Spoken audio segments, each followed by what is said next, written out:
hi na hi ya chu sei ding long sei ngam le lo to ding long chu ma se lo di ti ho hi ya hi mai sin thium ta mi hin long sin amin ha so tim ti ne ki tong ho ma hi dan a chi ti lo wa za ma hin dam mo de long na ka ni ti na chu ai hi da tra chi ji tho wa hi ali cha a chi a be ni a long hi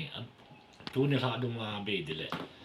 za na lo he pung ge pung ko la ngai tu te ho sat ki dai na lai in sung mi thanom ta ni ha ti la long lai leng le na lai da no we chu a hele cha ai ran pung ka ma he hai the lo ga kang pu pi civil hospital a ko le lam ka bi pa ta chu ya chu he lu nin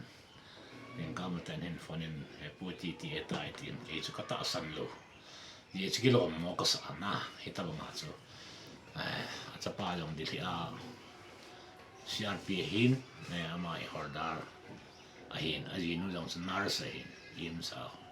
lau tu hospital lien pe na hoi ti sa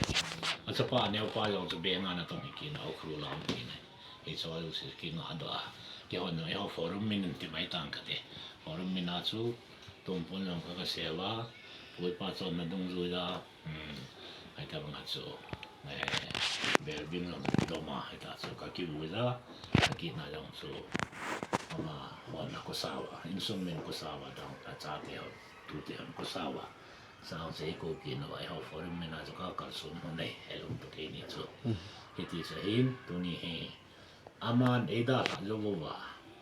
cái khom nào mà sắp đến he thì cái chân ama dia lo na khát suka này rồi tin cái gì số ama thu sim chứ cái là gì vậy he he thêm thêm đi wa cái họ là chairman vice chairman na tông so pen thì đây he này cái chân tuần món cha lên cả đi mọi tin ama ra bor na le ama ngai lu sa na